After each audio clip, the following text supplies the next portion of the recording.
디모데전서 5장 21절과 22절 두 구절입니다. 디모데전서 5장 21절, 22절 두 구절을 저희가 큰 소리로 합독하시겠습니다. 시작.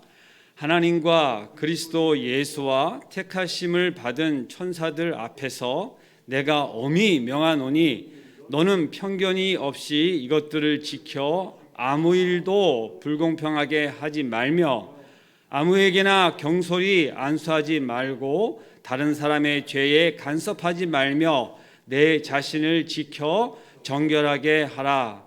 아멘. 내 자신을 지켜 정결하게 하라. 아멘입니다. 오늘 본문은 연소한 나이에 목회자로 세움을 받고 사역하는 믿음의 아들 디모데에게 올바른 처신에 대한 것을 조언하고 있습니다.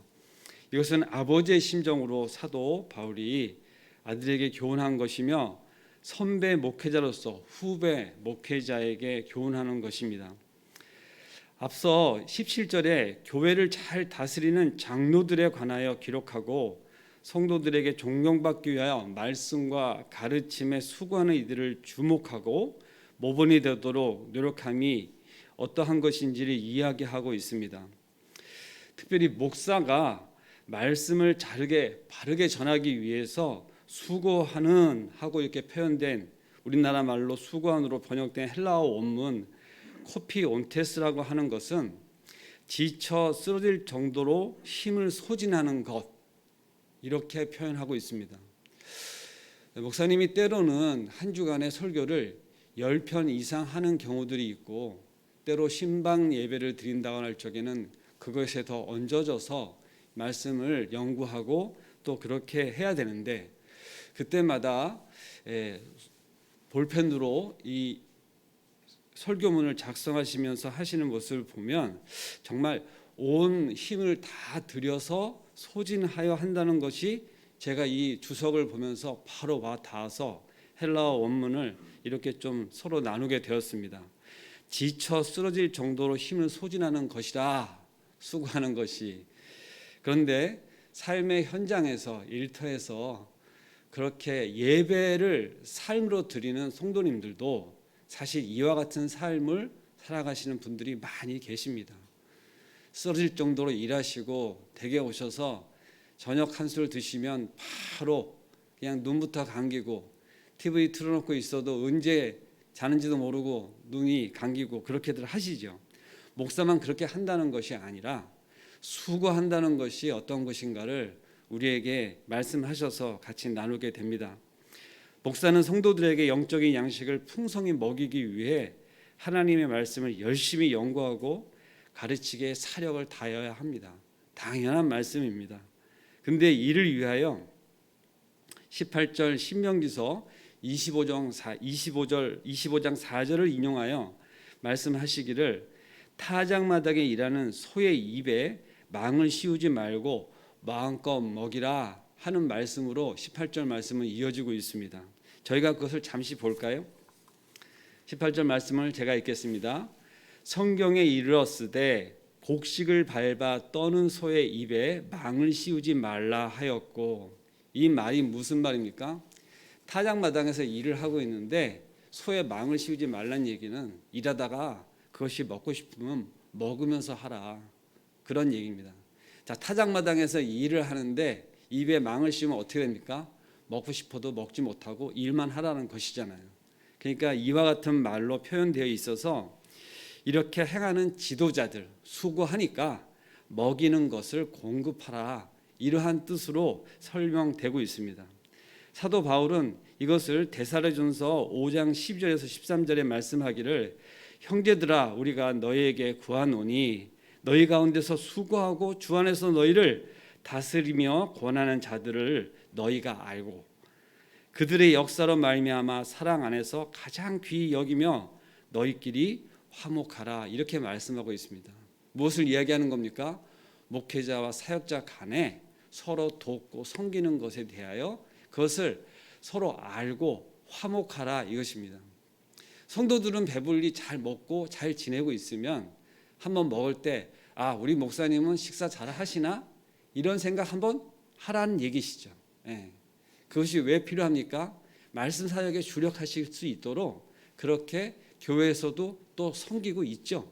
예. 그것을 우리가 성경 말씀에 근거하여서 이렇게 되고 있는 것을 보면 지금도 교회는 말씀을 따라 그렇게 서로 섬기고 있는 것을 보면서 참 감사하는 시간이었습니다.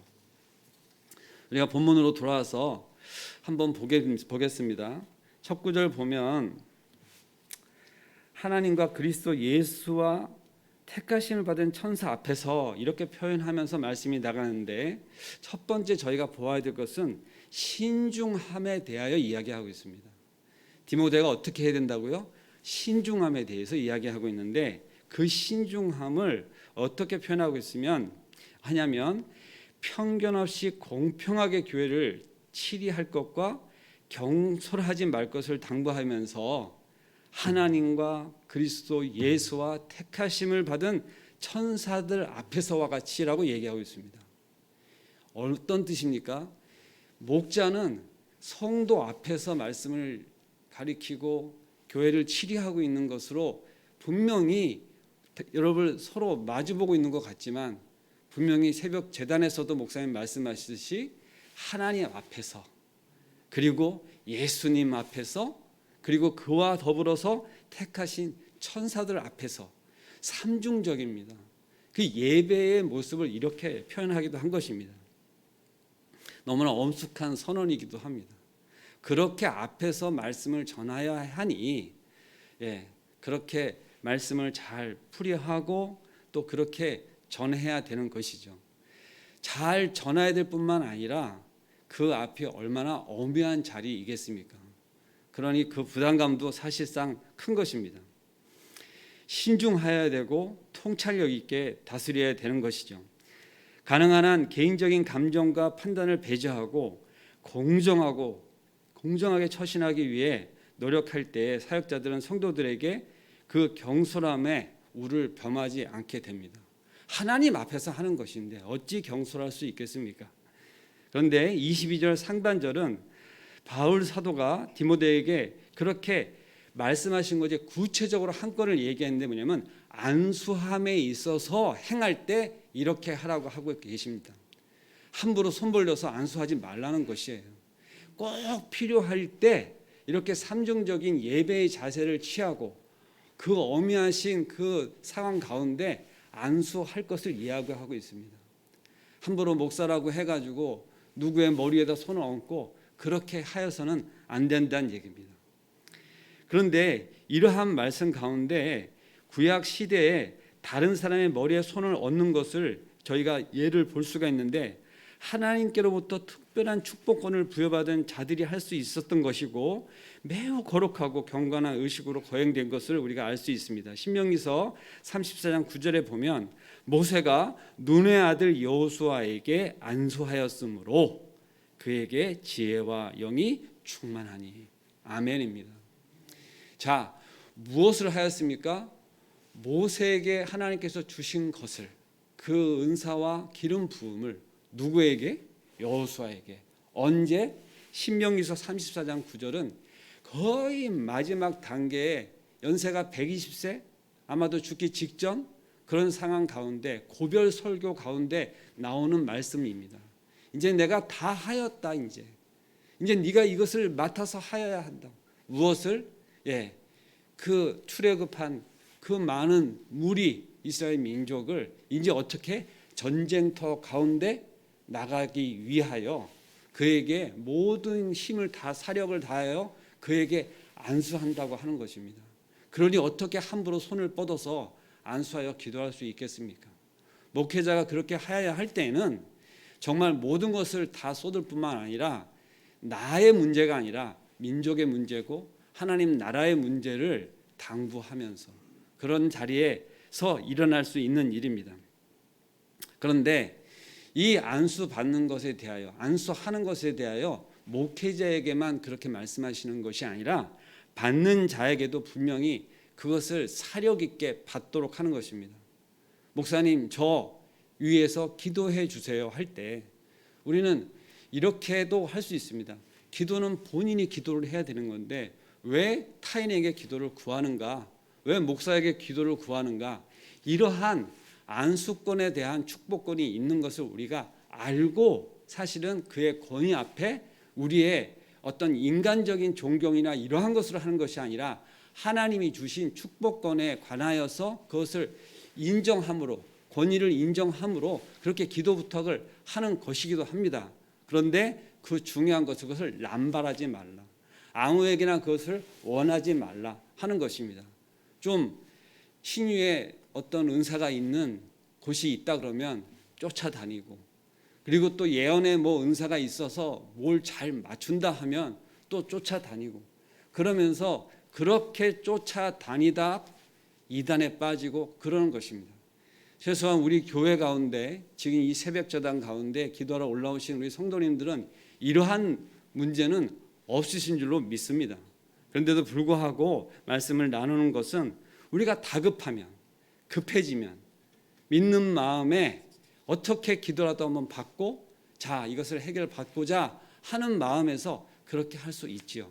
그런데 우리가 말씀으로 훈련단을 받는 것이 무엇입니까? 이러한 시간에 우리가 함부로 어디 가서 안수받고 기도받는 것이 하나님이 금하시는 거구나, 그렇게 경솔하게 행하면 안 된다는 것입니다 하고 말씀으로 우리가 이렇게 받고 있으니, 우리가 이러한 때 평상시에 말씀을 받고 훈련하여서 우리 마음이 다급해지고 위급해져서 분별이 없을 때라도 그런 말씀이 생각나져서 우리가 어디 가서 누가 한번 가보자 하더라도 그러면 안 되지, 내가 섬기는 교회 가운데서 가서 기도해야지, 이렇게 되어지기를 바랍니다. 그런 진중한 자세로 우리가 신앙생활을 하여야 하겠습니다. 두 번째, 다른 사람이 죄를 간섭하지 말라고 말씀하고 계십니다. 자, 죄를 간섭하지 말라는 것이 무엇입니까? 다스리지 말라는 것입니까? 분명히 목회자는 교회 가운데 다스림이 필요하다고 성경 구절은 분명히 말씀하시는데 간섭과 무슨 관계입니다. 이게 해석상에 약간 오류가 있는데, 이 간섭하지 말라는 충고를 다른 사람의 범죄를 무관심하게 묵과라는 것을 이해하지 마시고, 이 말씀이 우리에게 하고자 하는 것은 공동 번역에서 보면 남의 죄에 대한 책임을 뒤집어 쓰지 말고 자신의 결백을 지키십시오, 이렇게 얘기하는 겁니다. 혹시 우리들 이런 경황을 보신 적이 있습니까?